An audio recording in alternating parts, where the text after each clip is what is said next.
Bakpao, bakpaunya bakpao. Bakpao, bakpao. Wah, ada tukang bakpao. Enak tuh kayaknya. Jadi lapar lagi nih aku. Kamu sih memang lapar terus. Yuk kita beli bakpaonya Naomi. Fahmi, jangan lupa tanya dulu ke mamangnya. Halal nggak tuh bakpaunya? Iya. Mang, beli bakpaonya dong. Bakpaonya halal kan, Mang? Halal atuh, Cep. Tuh, lihat di gerobaknya Mamang. Ada logo halalnya dari MUI. Pokoknya mah, bakpao Mamang dijamin halal dan enak. Oke deh, Mang. Minta satu ya bakpaonya, yang rasa coklat. Siap, Cep. Berapa mang bakpaunya? 5.000 aja, Neng. Aduh, uangku ketinggalan nih. Di kantong cuma ada 2.000. Eluh. Ada apa, Naomi?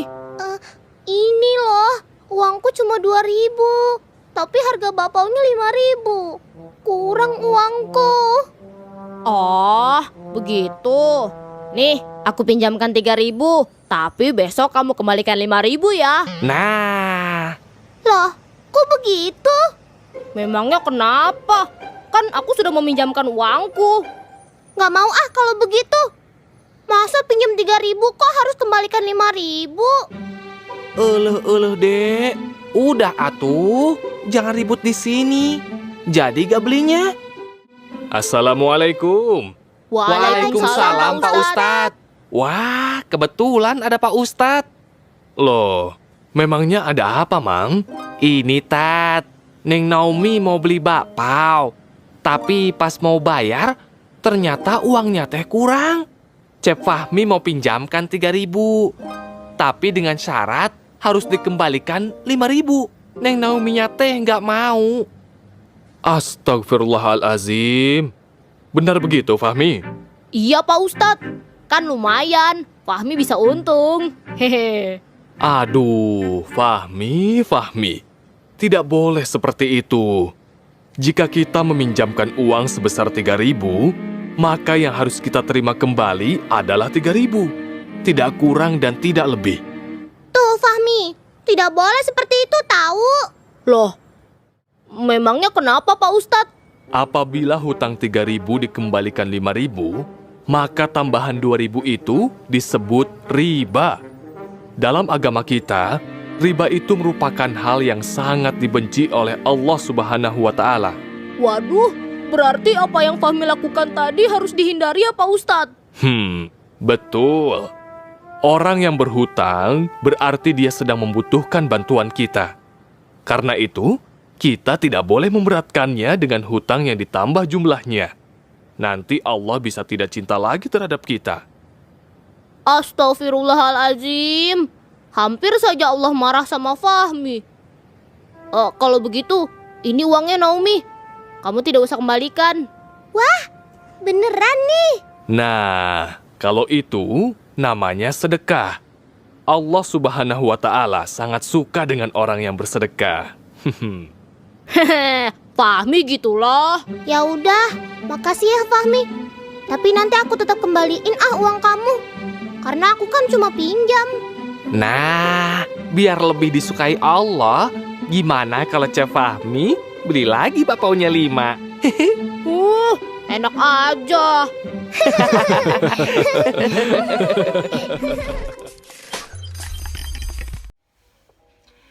Assalamualaikum warahmatullahi wabarakatuh. Perkenalkan, nama saya Alna Abiunityas. Saya semester 4 dari kelas B4 Manajemen. Tadi di awal saya sudah menampilkan video animasi. Kira-kira apa sih yang kalian pikirkan tentang video tersebut? Nah, sekarang kita akan membahas tentang interaksi jual beli. Apa sih yang dimaksud dengan jual beli? Jual beli ini sudah ada sejak zaman dahulu, tetapi orang dahulu menyebutnya bukan dengan jual beli, yaitu dengan istilah barter. Barter merupakan kegiatan saling tukar-menukar untuk memenuhi kebutuhan pokok. Nah, seiring berkembangnya zaman, barter ini istilahnya bukan barter lagi, yaitu menjadi jual beli. Dan yang pastinya jual beli dengan menggunakan alat tukar yang sah, seperti uang. Sejak zaman dahulu itu jual beli sudah ada. Apalagi ada tokoh dalam Islam yang sukses melakukan jual beli, yaitu Nabi kita, Nabi Muhammad. Beliau melakukan jual beli dengan sukses dan jujur, sehingga dapat menarik saudagar kaya, yaitu Siti Khadijah. Sampai-sampai trik dan tipsnya Rasul ini diikuti oleh sahabatnya, yaitu Umar bin Khattab dan Utsman bin Affan. Kedua sahabat beliau juga sukses nih mengikuti jalan atau cara yang dilakukan oleh Nabi Muhammad. Nah, teman-teman, setelah mendengar kisah tadi, apa sih arti jual beli itu? Nah, jual beli ini secara bahasa adalah pertukaran atau saling menukar. Sedangkan dalam ilmu fikih, jual beli adalah menukar suatu barang dengan barang yang sebanding. Atau bisa dikatakan dengan menukar uang dengan barang yang kita inginkan. Dan jual beli ini tidak sembarangan dilakukan. Kita harus melewati rukun dan syariat yang berlaku. Jadi suatu ketika ada sebuah kisah, Rasul ditanya oleh sahabat-sahabatnya, apa sih kira-kira pekerjaan yang paling baik? Dan Rasul menjawab, pekerjaan yang paling baik adalah pekerjaan yang dilakukan dengan tangan kita sendiri. Dan jual beli yang dilakukan dengan baik. Wah, jadi ada nih jual beli yang tidak baik, yaitu tidak sesuai dengan rukun dan syariat yang berlaku. Jadi hukum jual beli itu ada 4. Yang pertama, mubah berarti boleh. Dan yang kedua, kita wajib menjual barang kita untuk membayar hutang jikalau kita punya hutang. Dan yang ketiga, hukumnya sunnah. Ketika kita bertemu dengan sahabat kita ingin membeli barang kita disunahkan untuk menjual kepada sahabat kita. Dan yang keempat, yaitu haram, tidak boleh dilakukan. Di mana ada di dalam ayat sebuah Al-Quran yang bunyinya, وَأَحَلَّ اللَّهُ الْبَيْعَ وَحَرَّمَ الرِّبَا فَمَنْ جَاءَهُ مَوْعِظَةٌ مِّنْ رَبِّهِ فَانْتَهَى فَلَهُ مَا سَلَفَ وَأَمْرُهُ إِلَى اللَّهِ. Nah, teman-teman, jadi jual beli ini ada juga yang diharamkan, apalagi yang mengandung riba. Jadi, kita melakukan jual beli ini harus sesuai dengan rukun dan syariat yang berlaku agar diridhoi oleh Allah. Nah, apa sih rukun dan syarat jual beli itu? Assalamualaikum warahmatullahi wabarakatuh. Nama saya Putra Pradika ADP, NPM 509, kelas 4 B4 Manajemen. Rukun dan syarat jual beli mempunyai rukun dan syarat yang harus dipenuhi sehingga jual beli itu dapat dikatakan sah oleh syara. Dalam menentukan rukun jual beli terdapat perbedaan ulama Hanafiyah dengan jumhur ulama. Rukun jual beli menurut ulama Hanafiyah hanya satu, yaitu ijab qabul. Ijab adalah ungkapan membeli dari pembeli dan qabul adalah ungkapan menjual dari penjual. Menurut mereka, yang menjadi rukun dalam suatu beli hanyalah kerelaan dua belah pihak untuk melakukan transaksi jual beli. Akan tetapi jumhur ulama mengatakan bahwa rukun jual beli itu ada 4, yaitu ada orang yang berakad, penjual atau pembeli, ada sighat, lafal ijab qabul, ada barang yang dibeli, makhud Allah, ada nilai tukar pengganti barang. Menurut ulama Hanafiyah, orang yang berakad, barang yang dibeli, dan nilai tukar barang tersebut masuk ke dalam syarat-syarat jual beli, bukan rukun jual beli.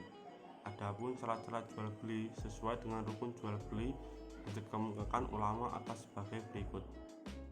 Syarat-syarat orang yang berakal sehat. Oleh sebab itu, seseorang penjual dan pembeli harus memiliki akal yang sehat agar dapat melakukan transaksi jual beli dengan keadaan sadar. Yang kedua, atas dasar suka sama suka, yaitu kehendak sendiri dan tidak dipaksa oleh orang lain. Yang ketiga, yang melakukan akad itu adalah orang yang berbeda. Maksudnya, seorang yang tidak dapat bertindak dalam waktu yang bersamaan sebagai penjual sekaligus sebagai pembeli. Macam-macam jual beli itu ada 3, yaitu jual beli benda yang kelihatan, yaitu benda yang dibeli pada waktu akad. barangnya ada di hadapan penjual dan pembeli. Kedua, jual beli salam.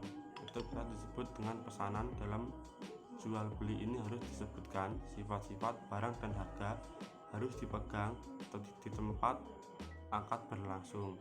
Yang ketiga, jual beli benda yang tidak ada. Jual beli seperti ini tidak diperbolehkan oleh agama Islam. Bab jual beli disebut sebagai bagian dari bahasan fiqh muamalah atau bahasan dalam fiqh yang menguraikan tentang aturan main dalam kehidupan bermasyarakat menurut Islam. Dalam kitab tersebut, jual beli diartikan secara bahasa sebagai membandingkan sesuatu dengan sesuatu yang lain. Sedangkan menurut istilah diartikan sebagai upaya memiliki harta benda dengan imbalan dan persetujuan yang bersifat syar'i, tidak mengandung riba.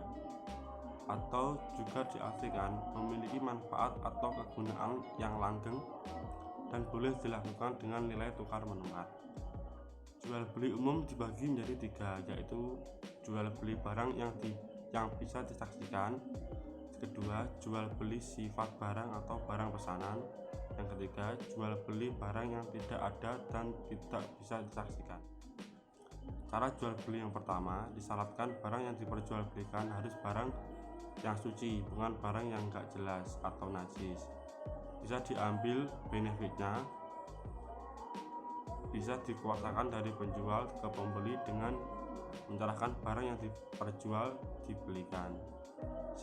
Jual beli yang kedua bisa juga disebut dengan akad salam. Jual ini dinyatakan boleh atau sah jika sebelumnya sifat-sifat barang yang sudah disebutkan sebelumnya. Pembahasan lebih rinci terkait dengan jual beli ini dibahas di dalam bab Islam. Sedangkan jual beli yang ketiga adalah jual beli yang dinyatakan tidak boleh dilakukan atau tidak sah, karena dalam jual beli ini barang tidak ada sifat-sifat barang yang tidak bisa ditentukan.